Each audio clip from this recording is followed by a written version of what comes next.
उत्तक दो टाइप के होते हैं। उत्तक कितने टाइप के? दो टाइप के। एक ऐसे उत्तक होते हैं जिसमें विभाजन हो रहा होता है, यानी वो फिक्स नहीं होते हैं, पर टेम्पोररी नहीं होते हैं, मतलब वो टेम्पोररी होते हैं, अस्थायी। और कुछ ऐसे उत्तक होते हैं जिनमें कोई विभाजन का काम नहीं होता है, वो होते हैं अस्थायी। उत्तक कितने टाइप के? पेड़ पौधों के उत्तक दो टाइप के, एक अस्थायी और दूसरा अस्थायी। जो अस्थायी है इसे हम लोग कहते हैं विभाजन वाला, तो इसे कहते हैं विभाज्योत्तक। देखिए, विभाजन होने वाला उत्तक, तो इसे कहते हैं विभाज्योत्तक। वैसा टिश्यू जिसमें क्या हो सकता है? विभाजन हो सकता है, उसे कहते हैं विभाज्योत्तक। और जो अस्थायी है तो इसे कहते हैं, ये क्या होगा? विभाज्योत्तक होगा। आप बताइए, जो अस्थायी उत्तक है, क्या वो वाला उत्तक विभाज्योत्तक होगा? वो कभी विभाज्य उत्तक नहीं होगा, इसलिए उसे हम लोग क्या कहते हैं? अस्थायी उत्तक कहते हैं, परमानेंट। ये क्या हो गया? परमानेंट। तो इसके एक ही नाम हो गए परमानेंट, और ये टेम्पोररी वाला हो गया। अब हम लोग इसको क्या कर सकते हैं? विभाज्योत्तक के नाम से जान सकते हैं, इससे किसी को कोई दिक्कत नहीं। अब ये विभाज्योत्तक जो होते हैं तीन टाइप के होते हैं। विभाज्योत्तक तीन टाइप के, एक होगा शीर्ष विभाज्योत्तक, एक होगा पार्श्व विभाज्योत्तक, और एक होता है अंतर्वेशी। विभाज्योत्तक कितने टाइप के भैया? तीन टाइप का। शीर्ष विभाज्योत्तक, अंतर पार्श्व विभाज्योत्तक और अंतर्वेशी। इसको आप कैसे याद रखेंगे? शीर्ष मतलब क्या होता है? ऊपर का भाग। शीर्ष मतलब क्या होता है? ऊपर का भाग होता है। शीर्ष मतलब ऊपर का, तो इसी को हम लोग क्या कहेंगे? एरियल, मेनिस्ट्रीम। ये एरियल मतलब ऊपर जाता है, विभाज्योत्तर मेनिस्ट्रीम, तो इसे कहेंगे एरियल। और इसे कहते हैं लेटरल। और बताइए ये क्या चीज है भैया? अंतर्वेशी है। ये अंदर वाला क्या चीज है? अंतर्वेशी। अंतर्वेशी को क्या कहते हैं? Inter cellular. ये तीन टाइप के हो जाते हैं। इन तीनों का काम समझिए। पहले बात आपके दिमाग में आ गया होगा कि ये फिक्स नहीं रहते हैं, ये बढ़ते घटते रहते हैं। फिक्स नहीं रहेंगे, क्या रहेंगे? बढ़ते घटते रहते हैं, क्योंकि इनमें विभाजन होते रहता है। ये तीन टाइप के होंगे। शीर्ष विभाज्योत्तक जो होगा, शीर्ष विभाज्योत्तक, ये हमेशा ऊंचाई को बढ़ाएगा। कहाँ बढ़ाएगा? ऊंचाई को बढ़ाएगा। किसे बढ़ाएगा? ऊंचाई को। लेकिन इसकी एक खराबी है, ये पौधे के हमेशा ऊपरी भाग में पाया जाता है और पौधे की ऊंचाई को बढ़ाता है। हमेशा पौधे के ऊपरी भाग में पाया जाता है और ऊंचाई को बढ़ाता है। लेकिन अगर ये शीर्ष विभाज्योत्तक यानी शीर्ष यानी ऊपर के भाग को एरियल मिनिस्टर्स अगर ज्यादा पाया जाएगा तो ये क्या करेगा? ऊंचाई को बढ़ा देगा, लेकिन चौड़ाई रोक देगा। चौड़ाई को क्या कर देगा? रोक देगा। इसलिए माली जो होता है, फुलवारी लगाने वाला, वो पौधे को ऊपर से काट देता है, ताकि कोई भी पौधे का जो ऊपर का भाग है, ये शीर्ष विभाज्योत्तक, इसको क्या करता है? काट देता है, ताकि पौधा मोटा हो सके। तो पौधे को ऊंचाई को कौन बढ़ाता है? शीर्ष विभाज्योत्तक। कौन बढ़ाएगा? शीर्ष विभाज्योत्तक। जितने भी ऊंचे पौधे होते हैं, जैसे नारियल, तरकुल, इन सब में किसकी मात्रा ज्यादा होती है? शीर्ष विभाज्योत्तक की होती है। शीर्ष विभाज्योत्तक की। आगे बढ़े। अरे भाई कौन कर रहा है? Bihar SI target batch please. अरे यार कितना बार लिख चुके हो। मुकेश कुमार गुप्ता, यार तुमको बुद्धि नहीं है? एक बात बता, तुम लोग खुद पैसा देना चाहता है, हम क्या बताए तुम लोग को? ये बता हमको, अगर ये बिहार एसआई में पढ़ाना है तो हम अलग से लाएंगे ये? हाँ दे दे पैसा, दे दे, हम यही एगो रिकॉर्डेड डाल देंगे बिहार एसआई बैच में। ले, ये अलग से पढ़ाएंगे बिहार एसआई में? यही सब आते हैं यार, तुम लोग खुद बिकने के लिए आया है और तुमको टीचर लूटता है, कोई गलत नहीं करता। तुमको हर चीज चाहिए अलग से। एक बात बताओ यार, अपने दिमाग से तुम खुद सोचो यार, अभी खुद टीचर होते तो अगर साइंस पढ़ाना रहता बिहार एसआई में तो अलग से पढ़ाते, इसमें अलग से पढ़ाते नहीं ना। लेकिन क्या करोगे, भलाई का जमाने नहीं है, सबको लगता ही नहीं। आगे देखिए, अब आता है पार्श्व विभाज्योत्तक। कितने लोगों ऐसे घोंचू तो होगा नहीं जिसको पार्श्व विभाज्योत्तक नहीं पता होगा। ये क्या करेगा? मोटाई को बढ़ाता है। किसे करता है? मोटाई को बढ़ाता है। तो बरगद का पेड़ देखिएगा तो आप बताइए, बरगद का पेड़ और पीपल का पेड़ मोटे बहुत बहुत होते हैं, भयानक मोटे होते हैं। यानी बरगद का पेड़ में पार्श्व विभाज्योत्तक ज्यादा होता है। और नारियल, तरकुल, अशोक का पेड़, पॉपुलर का पेड़, सागवान का पेड़, शीशम का, यूकलिप्टस का, ये सब का पेड़ देखते एकदम भयानक ऊपर भागा रहता है। तो उसमें कौन सा उत्तक है? शीर्ष विभाज्योत्तक। तो देखिए, हम शीर्ष लिखे हैं, विभाज्योत्तक ये तो सब में जोड़ दीजिएगा, विभाज्य उत्तक होता है। अब यहां बात आती है, ये क्वेश्चन आता है अंतर्वेशी विभाज्य उत्तक।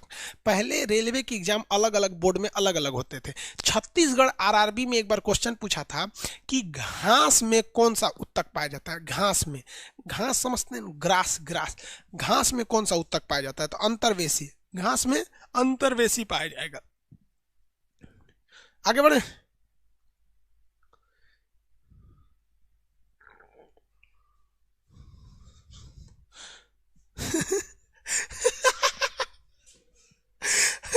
अरे गधा, कौन लड़का है ये, इतना मतलब एकदम गहराई से समझा है। सुभाष कुमार, सुभाष कुमार क्या बोल रहा है, सुनिए ध्यान से। देखिए बदमाश को कह रहा है कि सर हम आपको अच्छा एग्जांपल देते हैं। शीर्ष विभाज्य उत्तक सबसे ज्यादा पाया जाता है बॉयज में, जिस वजह से बॉयज लंबे हो जाते हैं। और पार्श्व विभाज्य उत्तक जो पाया जाता है ये गर्ल्स में पाया जाता है, इसलिए गर्ल्स जो होती हैं वो चकरा जाती हैं। बताइए, गधा को देखिए, हम पढ़ा रहे हैं बॉटनी, इसका दिमाग कहाँ है। हमको लगता है ये किसी न किसी को झेल रहा है जिसके अंदर पार्श्व विभाज्य उत्तक, लेटरल मिनिस्ट्रस ज्यादा है। गजब लगा मतलब पढ़ाई में भी ये सब दिमाग लगा देता है।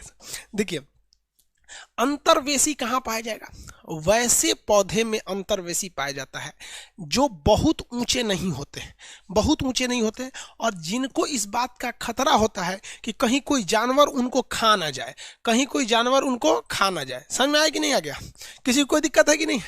हमसे अच्छा एग्जाम्पल वही दे दिया। देखिए एक बात करिए, ये घास है, देखिए घास, जमीन में घास होता ही कितना बड़ा बड़ा है, इतना ही बड़ा होता है। हम घास का जड़ दूसरे कलर से बना दे रहे हैं। देखिए अब आप बताइए भाई, घास तो इतना ही छोटा होता है। अब इस घास को एक बात का अलग टेंशन है कि हमको इस घास को या तो जानवर खा जाएगा, और जानवर नहीं खाया तो कोई आके इसको घास को काट ले जाएगा। इसलिए इसमें अगर मान के चलिए कि केवल और केवल विभाज्य उत्तक ऊपर में पाया जाता है, शीर्ष विभाज्य उत्तक ऊपर में पाया जाता है, तो इसको जब कोई महिला आके काट लेती या गाय भैंस आके खा जाते तो क्या ये घास ऊपर बढ़ सकता था? नहीं बढ़ सकता था। इसलिए इसको भगवान इतना होशियार था कि जितना भी घास बनाता है ना, इसमें जो विभाज्य उत्तक देता है वो कंटिन्यूअस नहीं देता। इसमें क्या होता है, कुछ विभाज्य, कुछ उत्तक यहां पाए जाते हैं, कुछ यहां पाए जाएंगे, कुछ यहां, कुछ यहां, मतलब एक पास एक जैसा उत्तक नहीं पाए जाएंगे। ऐसे उत्तक में कई पार्ट में शीर्ष विभाज्य उत्तक होते हैं, पार्ट बाई पार्ट, ताकि अगर बाई दी वे कोई शाकाहारी जानवर, गाय भैंस बकरी घोड़ा ये सब, अगर इसका ये भाग खा भी जाती है तो इसके पास है, ये इससे डेवलप कर जाएगा। आप अगर हंसुआ से एकदम जड़ से काट लेते हैं तो भी ये भाग है, इसके बाद भी उग सकता है। समझ में आ गया कि नहीं। आप अगर इसको पूरा खुरा मतलब काट देते हैं ऐसे, ये भी बच गया, लेकिन थोड़ा भी जड़ अगर बच गया तो वो यहां से भी निकल जाएगा। लेकिन अगर आप खुरपी डाल के और खुरपस दीजिएगा ऐसे, ले ससुरा, तब तो गया काम से। तो अंतर्वेशी विभाज्य उत्तक छोटे घास वैस में पाए जाते हैं। ये उत्तक वैसे ही पौधों में पाए जाते हैं जिन्हें किसी शाकाहारी जानवर द्वारा पूरी तरह से खाकर खत्म किए जाने की संभावना होती है। इसीलिए आप घास को कितनों काट दीजिए, कितनों काट दीजिए, फिर घास निकल जाता है। समझ में गया। ये इंटरकैपुलर होते हैं सब, अंतर्वेशी होते हैं सब। तो उत्तक कितने टाइप के बाबू? 2 टाइप के। उत्तक कितने टाइप के हो गए? 2 टाइप के। समझ में आ गया कि नहीं?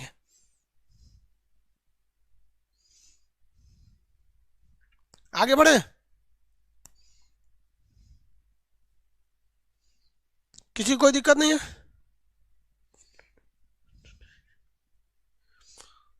हाँ वेरी गुड। बांस में भाई एक लड़का कर रहा है, सर ऐसे ही तो बांस में भी होता है। भाई दुनिया का सबसे बड़ा घास जो है ना वो बांस है। दुनिया का सबसे बड़ा घास क्या होता है? बांस होता है, bamboo. Largest grass in this world is bamboo. आगे बढ़ते हैं। उत्तक कितने प्रकार के भाई? उत्तक कितने प्रकार के? 2 टाइप के। एक हो गया अस्थाई, जिसे हम लोग कहते हैं विभाज्य उत्तक। ऊपर गया तो शीर्ष विभाज्य उत्तक, चौड़ा तो पार्श्व विभाज्य उत्तक, रुक रुक के गया तो कौन सा हो गया, अंतर्वेशी विभाज्य उत्तक। घास में भी दूब घास बहुत फेमस होता है। अब आते हैं परमानेंट उत्तक पे। किस पे आते हैं, परमानेंट, अस्थाई उत्तक पे। अस्थाई, अस्थाई तो देख लिए। अस्थाई के बाद अब आता है अस्थाई उत्तक। अस्थाई उत्तक में भी दो टाइप के होते हैं, एक होता है सिंपल, एक होता है कॉम्प्लेक्स। को क्या होगा भैया, सिंपल यानी सरल, एक कॉम्प्लेक्स, एक सिंपल। कॉम्प्लेक्स को इधर लिख देते हैं, कॉम्प्लेक्स, एक हो गया सिंपल। इसे कहते हैं सरल, बहुत सिंपल इसकी संरचना होती है, बहुत ज़्यादा टफ नहीं होता। और ये जो होता है पूरी तरह से जटिल होता है, बहुत ज़्यादा टफ होता है, ये जटिल होता है। और ये क्या होता है भैया, सिंपल होता है। ये होता है सिंपल, ये दिखने के लिए सिंपल है, पढ़ने के लिए सिंपल नहीं है। देखिए इसकी दो कैटेगरी, इसकी कितनी कैटेगरी, दो कैटेगरी। एक हो गया जाइलम, एक हो गया फ्लोएम। जाइलम और फ्लोएम दो कैटेगरी हो गई, जाइलम और फ्लोएम की। अब आप बताइए, अब ऐसा आप में कोई है जिसको जाइलम नहीं पता है या फ्लोएम नहीं पता है? ये अभी हम जानबूझ के पढ़ा दिए हैं पहले इसको, ताकि जब हम आपको उत्तक पढ़ाएंगे तो आप दूर से देख के कंफ्यूज मत होइएगा, भैया ये भी पढ़ो, ये भी पढ़ो, ये भी पढ़ो। ये तो हम आपको पढ़ा ही दिए नहीं। अब हम आपको पढ़ाना है सरल उत्तक, मतलब जो सिंपल होते हैं। तो सिंपल उत्तक के तीन कैटेगरी, सिंपल उत्तक के तीन कैटेगरी, ये दोनों के दोनों आते हैं किसमें, अस्थाई यानी परमानेंट वाले में।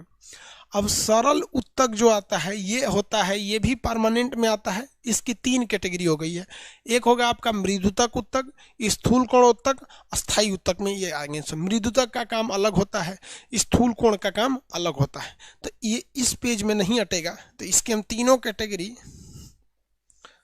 किसी दूसरे पेज में लिख दे। अस्थाई, भाई अस्थाई का जो पहला टाइप था कॉम्प्लेक्स तो बता ही दिए, अस्थाई का जो दूसरा टाइप है सिंपल, वो इस पेज में नहीं हटेगा। इसके लिए हमको दूसरा पेज लेना पड़ेगा। तो यहां हम लिख देते हैं अस्थाई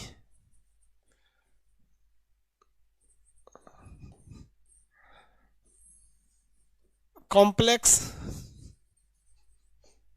और सिंपल। सिंपल की कैटेगरी कितनी, तीन कैटेगरी। पहला हो गया मृदुतक, मृदुतक उत्तक।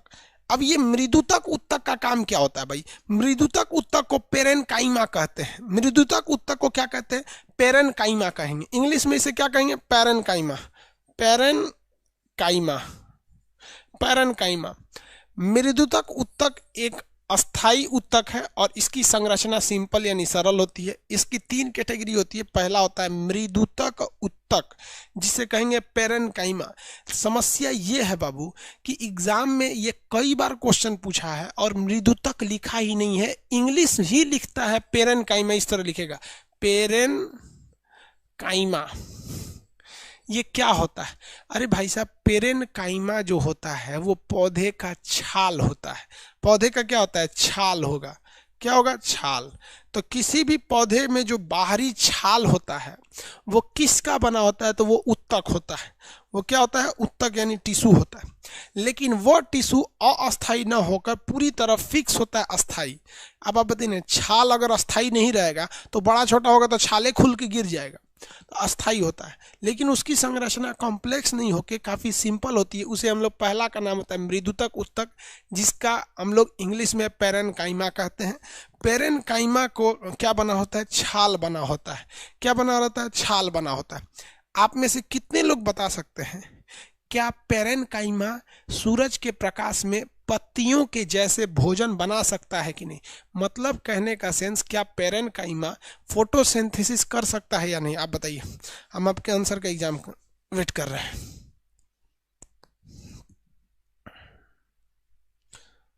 बफरिंग हो रहा है भाई, नहीं हो रहा होगा यार।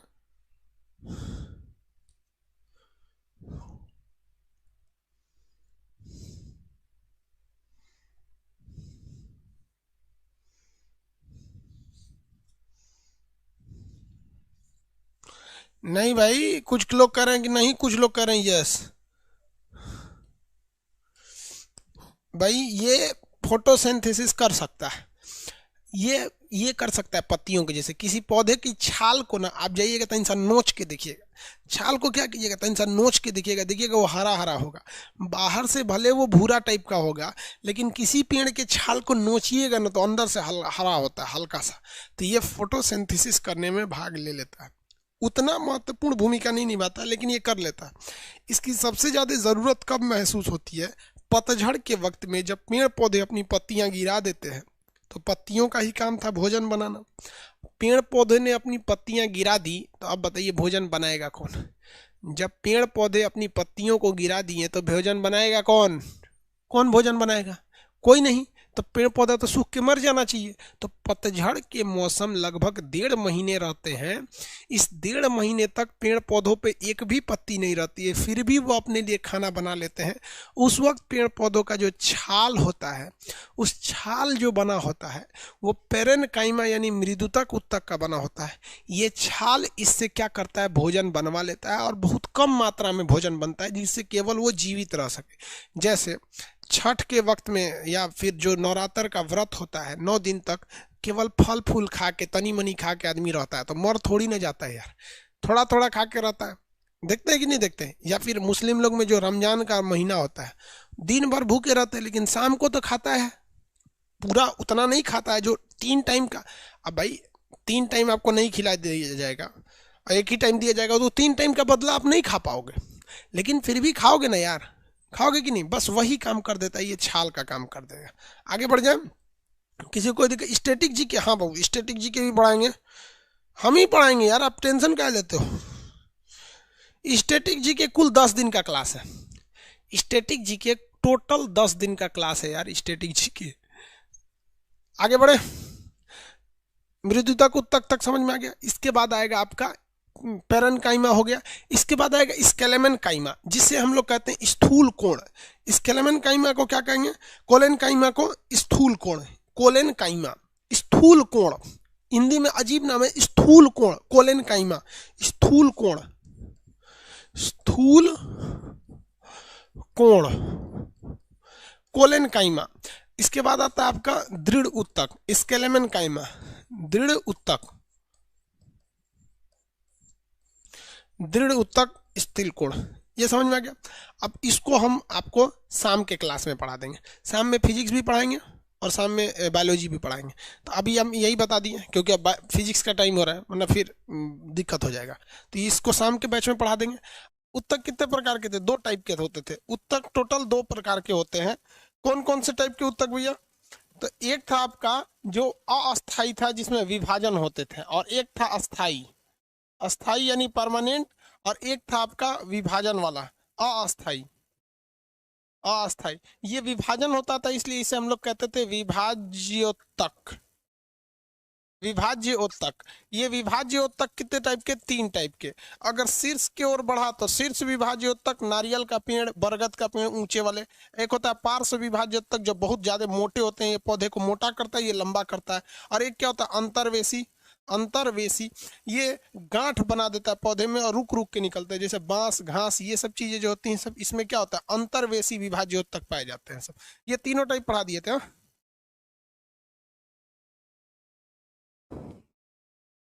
आगे बढ़ जाए। किसी को कोई दिक्कत नहीं? आज से केमिस्ट्री भी स्टार्ट हो जाएगा आपका। चलिए बाबू देखिए जाए यहाँ पे। ये हो गया आपका अस्थाई। अस्थाई में कितने टाइप के थे? 2 टाइप के थे। एक था आपका सरल और एक था आपका जटिल, कॉम्प्लेक्स। जटिल था। जटिल कितने टाइप के? 2। एक था आपका फ्लोएम, जाइलम और फ्लोएम। जाइलम तथा फ्लोएम 2 टाइप के हो गए ना। उसके बाद अगर आप यहाँ देखिए, जाइलम सरल में बताइए कितने टाइप का? एक था आपका पेरेनकाइमा, कोलेनकाइमा और स्केलेनकाइमा। 3 टाइप के थे सब आपका। एक था दृढ़ उत्तक, मृदुतक उत्तक और स्थूल कोण उत्तक। पहला जो था वो मृदुतक यानी पेरेनकाइमा था। पहला कौन सा था? मृदुतक। मृदुतक यानी पेरेनकाइमा। कितने लोग बता सकते हैं पेरेनकाइमा का काम क्या था? पेरेनकाइमा क्या किया था? आंसर दीजिए लो।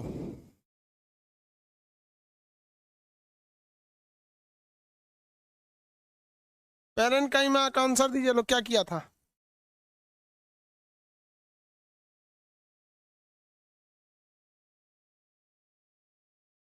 पैरेन्काइमा क्या किया था? छाल बनाया था, वेरी गुड। इपिडर्मिस बाहर का छाल बनाया था। स्थूल कोण को कहते हैं कोलेनकाइमा। छाल बनाया था, स्थूल कोण को कहते हैं कोलेनकाइमा। ये क्या बनाया था भैया? छाल बनाया था। ये क्या बनाया था? छाल।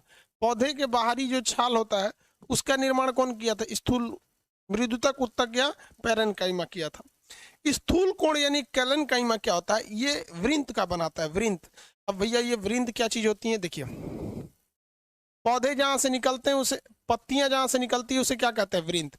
आप लोग को बोले थे बीच में, जो आपका क्लास डिस्टर्ब रहता है उसके बीच में हम आपको बायोलॉजी के लिस्ट देखने के लिए बोले थे, देखे थे कि नहीं देखे थे आप लोग? नहीं देखे थे?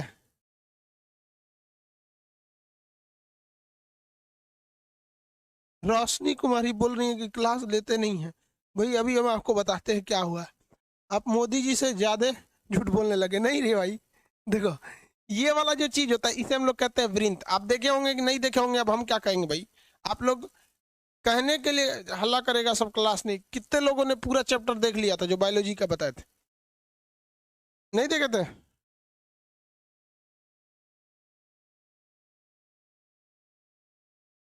तो अब यहाँ देखिए, पहले ध्यान से समझिए, ये किसी न किसी कोण पर उठा हुआ है कि नहीं? कोण मतलब क्या होता है? एंगल। ये कोण पर उठा हुआ है, तो ये जो उत्तक होता है, ये टिश्यूज यहाँ तक का जो वृंत होता है इसी को कहते हैं स्थूल, मतलब स्थिर रखा है लेकिन एक कोण पर रखा है, इसे कहते हैं स्थूल कोण उत्तक। इसे क्या कहेंगे? कोलेन काइमा। कोलेन काइमा, कोलेन काइमा कहा जाता है। स्थूल कोण उत्तक को क्या कहा जाता है? कोलेन काइमा कहा जाएगा। स्थूल कोण उत्तक को कोलेन काइमा। जबकि इसका जो छाल बना रहेगा, छाल किसका बना रहेगा भाई? ये बना रहता है मृदुतक उत्तक का, मृदुतक उत्तक यानी पैरेन्काइमा। पैरेन्काइमा, पैरेन्काइमा का छाल बना रहेगा। और पौधे की पत्तियां जैसे उठा के रखी रहती है, पेसियोल यानी वृंत कहते हैं। वृंत किसका बना रहेगा? स्थूल कोण उत्तक का बना रहता है। किसका बना रहेगा वो? स्थूल कोण उत्तक का। दोनों याद रहेगा, किसी को कोई दिक्कत नहीं?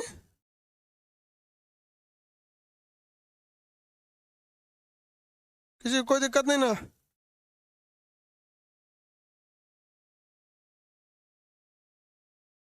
अरे भाई कौन कह रहा है कि सर इंग्लिश नहीं बताइए? अब यार ये तुमको हिंदी लग रहा है? मतलब कोलेन कहीं में आपको हिंदी लग रहा है और ये पैरेन कहीं में आपको हिंदी लग रहा है? मृदुता को तक किसका हिंदी? अरे यार तू लोग भी, सीबीएसई वाला ना, खूब सीबीएसई वाला क्या चाहता है? ये नहीं लिखे, ये नहीं लिखे। हाँ, दिस इज कोलेन काइमा। अरे भाई दोनों लिख रहे हैं कोलेन काइमा। आगे बढ़े, किसी को कोई दिक्कत नहीं ना? आगे देखिए, अब इसके बाद जो था, यहाँ देखिए कोलेन काइमा। इसके बाद आता है स्केलेमेन काइमा। स्केलेन काइमा, उसको हम लोग कहते हैं हिंदी में दृढ़ उत्तक।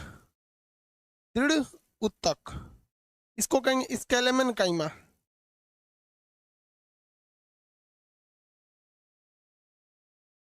स्केलेमेन काइमा। तीन टाइप के उत्तक हो गए सब, यहाँ देखिए।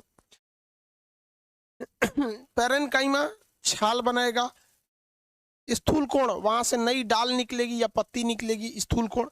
दृढ़ उत्तक या स्केलेमेन काइमा। दृढ़ से नाम से ही मजबूती लग रहा है, दृढ़ नाम सुन रहे हैं ना, लग रहा है कि बहुत मजबूत होगा। दृढ़ नाम सुनते कैसा लग रहा है? मजबूती का फीलिंग आ रहा है। तो भाई ये मजबूत होगा कि नहीं होगा?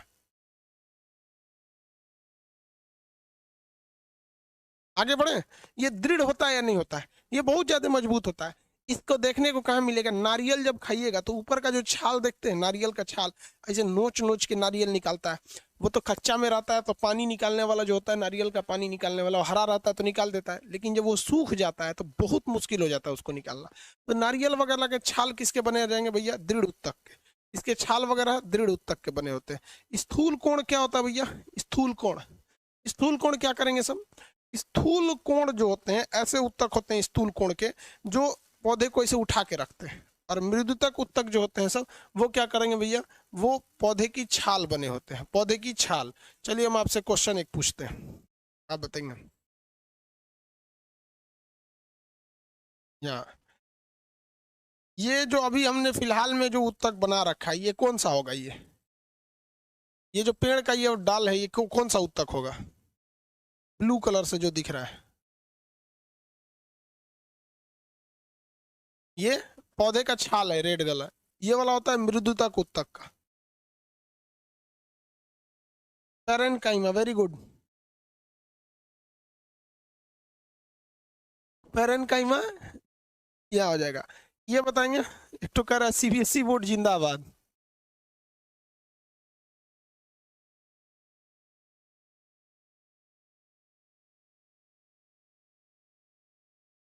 ये वाला कौन सा होगा? स्थूल कोण होगा। कौन सा उत्तक होगा भैया? स्थूल कोण, स्थूल कोण।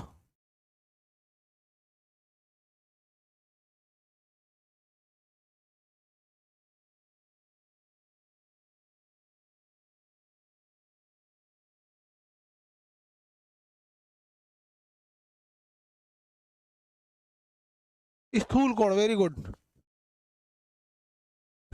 चलिए उत्तक समझ में आ जाएगा आप लोग को। उत्तक मतलब क्या होता है? टिश्यूज। टिश्यूज कितने टाइप का अब आप बताएंगे। पानी को खींचता कौन है? वो जाइलम फ्लोएम नहीं खींचता, पानी को खींचने का काम करता है रूट हेयर। लेकिन उसको ट्रांसपोर्टेशन का काम कौन करता है? पानी को ऊपर ट्रांसपोर्ट कौन करता है? वो हो जाएगा जाइलम। और पत्तियां क्या करती हैं? भोजन बनाती हैं। वो फोटोसिंथेसिस में पढ़ना है। और पूरे पत्तियां भोजन जो पहुंचाती हैं किसके द्वारा पहुंचाती हैं? फ्लोएम द्वारा। भोजन को पहुंचाने का काम किसके द्वारा किया जाता है? फ्लोएम के द्वारा किया जाता है। किसी को कोई दिक्कत नहीं, किसके द्वारा किया जाएगा? फ्लोएम के द्वारा किया जाता है। छाल बना रहता है मृदुतक उत्तक यानी पैरेन्काइमा का। वृंत यानी पेसियोल जो बना रहता है उठाए रखता है उसको, वो किसके द्वारा होता है? स्थूल कोण यानी कोलेनकाइमा। और जो छाल बनी रहेगी नारियल वगैरह की, मोटी मोटी छाल वगैरह, वो किसकी रहेगी भैया? वो दृढ़ उत्तक यानी स्केलेमेनकाइमा की बनी होती है। जड़ जो होता है, यहाँ हम स्टार्ट करते हैं हम लोग। जड़ को इंग्लिश में हम क्या कहते हैं? रूट कहते हैं। जड़ को इंग्लिश में क्या कहेंगे? रूट कहेंगे। ये पेड़ का अंदर का भाग होता है। इसका जो निर्माण होता है वो रेडिकल से होता है। किससे होगा भैया? रेडिकल से। देखिए ये बीज है, ये बीज है, तो इसके निचला हिस्सा को रेडिकल कहते हैं। इसी से क्या बन जाता है? जड़ बन जाता है। और जड़ जो होते हैं वो पेड़ के नीचे हो जाते हैं। अब ये पेड़ हो गया, ये पेड़ हो गया यहाँ। अब इसमें देखिए ये नीचे जो जड़ गया रहता है और ये इसका ये रूट हेयर होता है। तो कोई भी जड़ जो होता है भाई, जड़ का मेन काम क्या होता है कि वो पेड़ को स्थिर रखता है, वो पानी उनी नहीं खींचता है। तो अब यहाँ आपसे क्वेश्चन 3-4 पूछेगा, आप ध्यान से देखिएगा। जड़ का मेन काम है पौधों को स्थिर रखना। वो केवल और केवल को पौधे को क्या रखता है? खड़ा करके स्थिर रखता है। और ये जो उसके रूट हेयर होते हैं, ये रूट हेयर पानी को एब्जॉर्ब करते हैं। तो रूट हेयर का काम होता है जल का अवशोषण करना, जल का अवशोषण करना। और ये रूट हेयर जो हो गए, रूट हेयर इसको हिंदी में क्या कहते हैं? रूट को कहते हैं मूल, हेयर को कहते हैं रोम। बाल को क्या कहते हैं? रोम। रूट हेयर, ये रूट हेयर पानी को सोखता है। कौन सी विधि द्वारा पानी सोखता है? परासरण विधि द्वारा। परासरण विधि द्वारा क्या सोखता है? पानी को सोखता है। रिकॉर्डेड वीडियो डाल दे भाई। रिकॉर्डेड वीडियो वही तो यूट्यूब वाला रिकॉर्डेड ही तो रहता है। यूट्यूब के जितने वीडियो रहते हैं वो सब क्या रहते हैं? रिकॉर्डेड ही तो रहते हैं।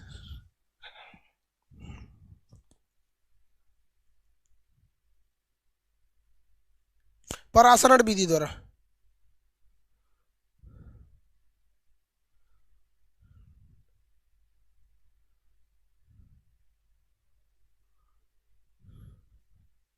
देखिए ध्यान से, ये रूट हेयर जो होता है ये मूल रोम पानी को सोख लेता है। और ये सोख कर किसको दे देता है? जाइलम को देता है। किसे करता है? जाइलम को। किसे दे देगा भैया? जाइलम को देगा।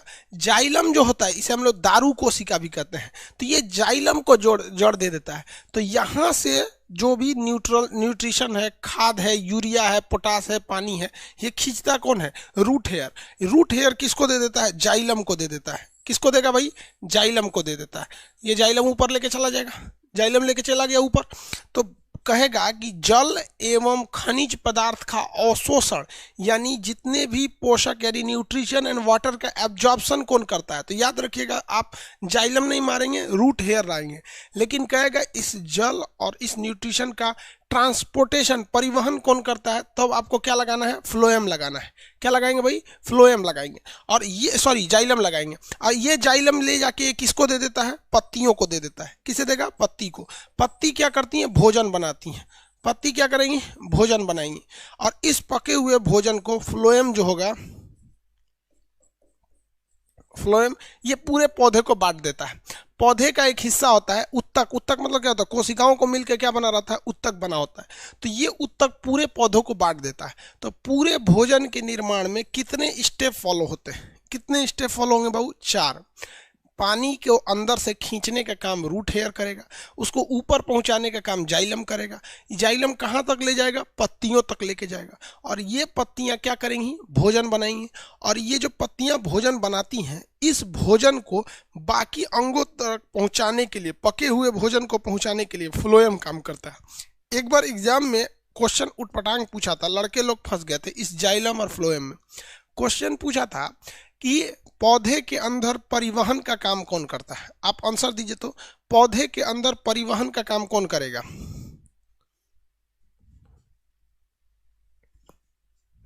हो गया।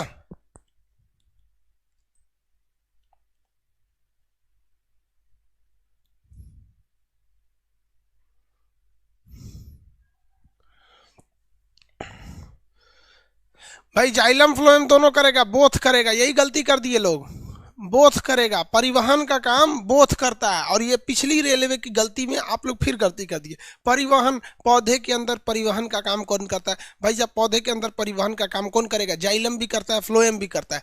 जाइलम जो होता है लेके जाता है कच्चे भोजन यानी जल और खनिज को, और फ्लोएम क्या करता है, पके हुए भोजन को लेकर आता है। इनका भोजन क्या होता है, क्लोरोफिल, क्लोरोप्लास्ट जो होता है भोजन बना देता है पत्तियों में, वही तो इनमें क्या करता है, भोजन का निर्माण करता है। अलग से थोड़ी ना भोजन में निर्माण होते हैं सब।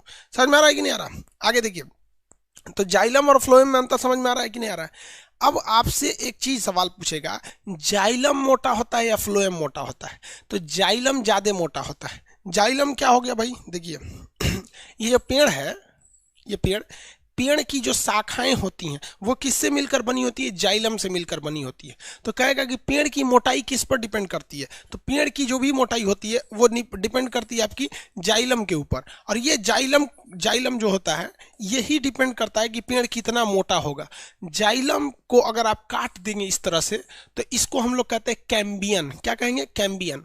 अब इससे पेड़ की आयु आप आराम से गिन सकते हैं, पेड़ की क्या कर सकते हैं, आयु गिन सकते हैं। जाइलम आप नहीं देखे होंगे, सब लोग जाइलम देखे होंगे। कैसे, कोई लकड़ी चीर दीजिएगा, और लकड़ी चीरेंगे ना तो देखिएगा लकड़ी चीरने वाला हमेशा कुल्हाड़ी को लकड़ी के लंबाई के दिशा में मारता है ताकि आराम से फट जाए।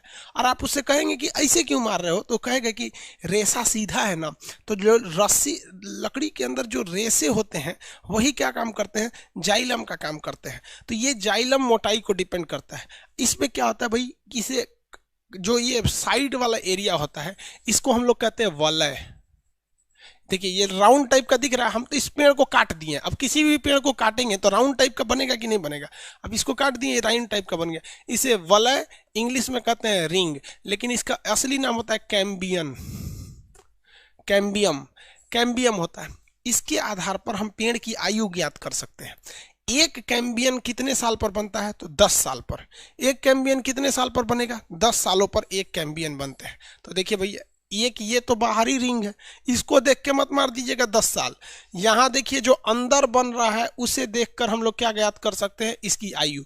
इसमें कितने रिंग बन रहे हैं, तो भाई ये बाहर वाला ब्लैक कलर वाला वो रिंग ही नहीं है, बाहर वाला जो है वो तो कैम्बियन का बॉर्डर है, अंदर वाला इसका क्या चीज है, रिंग है। अंदर वाला क्या है, रिंग है। तो रिंग को गिनकर हम आयु ज्ञात कर सकते हैं। बताइए इसकी आयु कितने साल हो जाएगी, 10 साल।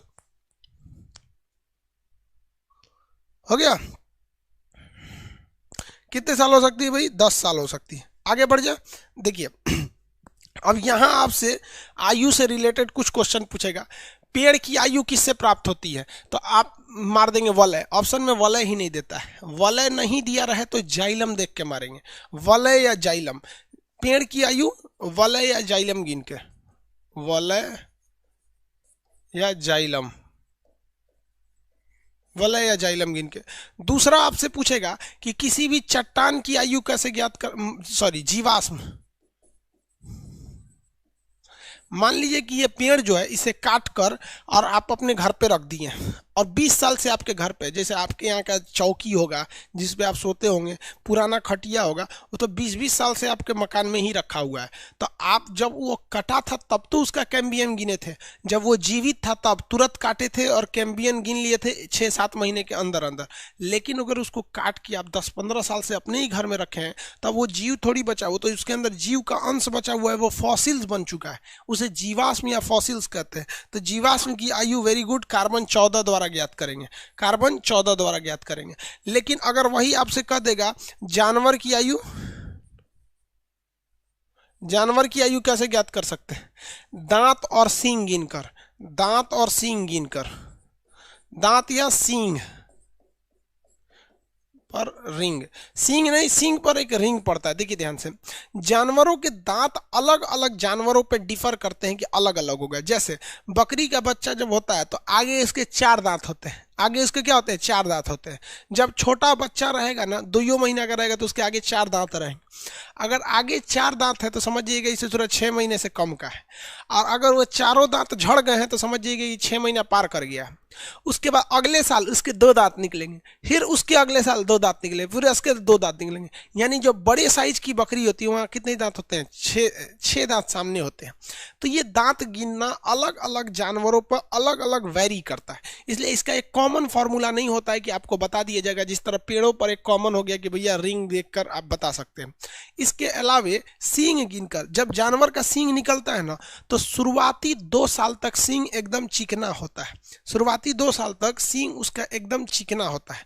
लेकिन 2 साल के बाद हर 2-2 साल पर उस सींग पर एक एक छल्ला पड़ने लगता है गोल गोल, जिस वजह से जानवरों की सींग में खुजली होने लगती है। इसलिए कोई भी जानवर अगर सींग वाला जानवर होगा तो आप उसकी सींग को खुजलाइएगा ना तो उसको बहुत आराम मिलेगा। गाय भैंस को देखिएगा ना, खूंटा पे अपना सींगवा इसे रगड़ते रहती हैं। क्यों? क्योंकि उसके सींग जब निकल रहा था तो 2 साल तक तो कोई दिक्कत नहीं था, लेकिन 2 साल के बाद जब उस पर रिंग बनने लगता है तो उसको खुजली होने लगती है, तो सींग को अपने क्या करती है? खुजलाने लगती है। सींग को क्या करती है? खुजलाने लगती है। तो जानवर में अगर आप बताइए, हम आपको एक जानवर का सींग दे देते हैं। सपोज कीजिए कोई जानवर है, इसमें ऐसे सींग है, कोई जानवर है, हटाओ यार, जानवर का शक्ल कैसे भी हो, यहाँ पे हल्का सा रिंग बना हुआ है। इस जानवर की आयु बताइए तो।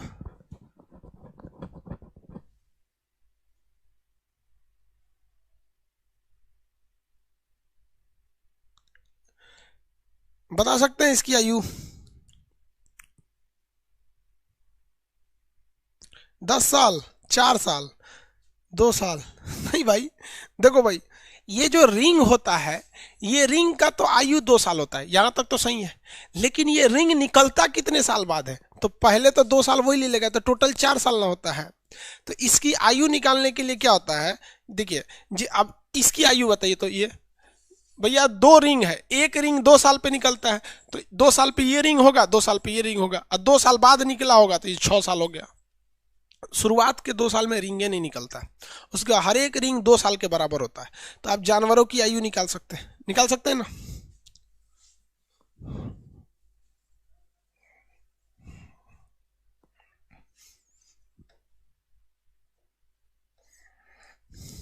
इसके अलावे अगर आपको आयु एक और पूछता है, चट्टान की आयु। चट्टान में आपकी पृथ्वी आ जाती है, पृथ्वी पर तो पूरे चट्टाने पाए गए हैं। चट्टान की आयु किस विधि द्वारा निकाली जाती है? यूरेनियम विधि द्वारा। चट्टान की आयु किस विधि द्वारा निकालिएगा? यूरेनियम विधि द्वारा। आप किसकी आयु निकालेंगे? चट्टान की आयु को निकालते हैं, यूरेनियम विधि द्वारा आप चट्टान की आयु को निकालते हैं। इसमें आयु निकालने में कोई दिक्कत नहीं है। जाइलम और फ्लोएम में कोई दिक्कत नहीं आना चाहिए। जाइलम क्या बताएंगे? आगे बढ़े। जिस जानवर में सींग नहीं होता है उसका दांत गिनिएगा, जिस जानवर में सींग नहीं होता उसका दांत गिनिएगा। आगे बढ़े। आदमी का आयु तो पूछ के बता सकते हैं कि कितना साल का है, बता देगा वो आपको। लड़की की आयु पता नहीं कर पाएंगे, कितनों साल की रहेगी, 20 से हेलवे नहीं करेगी। 3500 साल की कितना हो रहा होगा? अरे यही 17 से 19 के बीच में होगा। मतलब मरल औरत को उठा के पूछिएगा ना तो कहेगी अभी हम 16 साल के हैं, जबकि बूढ़ से मर गई है वो। तो ये सब आयु निकालने के लिए ये सब विधि लगा सकते हैं, लेकिन महिलाओं की आयु निकालने के लिए कोई विधि अब तक बनी ही नहीं। वैज्ञानिक अभी इसके तलाश में है सब। आगे देखते हैं हम लोग। ये चीज कंफर्म हो गया। अब आप मेरे सवाल का एक जवाब दीजिए तो हम समझेंगे कि आप एग्जाम में फेल नहीं होंगे। आप बताइए कि जल एवं खनिज का अवशोषण का काम जाइलम करता है या फ्लोएम? अगर आप इसका जवाब दे दिए तो हम समझ जाएंगे कि आप ध्यान से पढ़ रहे थे। जल एवं खनिज का अवशोषण जाइलम कर रहा था या फ्लोएम?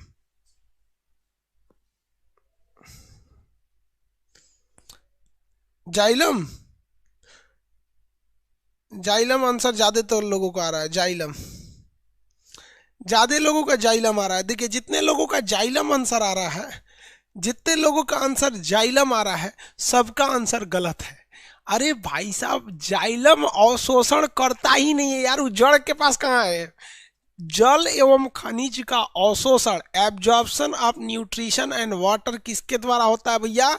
ये होता है आपके किसके द्वारा? रूट हेयर के द्वारा। किसके द्वारा होगा? रूट हेयर के द्वारा होगा। और उसका परिवहन होता है जाइलम के द्वारा। कहेगा कि सर जी पढ़े थे, नहीं आया, आंसर ही नहीं हो रहा है यहाँ पे, बकलोल कहीं का।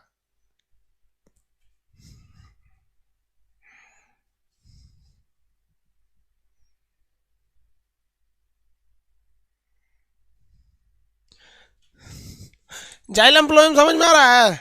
अब उसके बाद कहेगा कि सर पूरा मार के आए थे, गलत हो गया। बकलोल, पूरा मार के आने से तो आसानी थोड़ी होता है।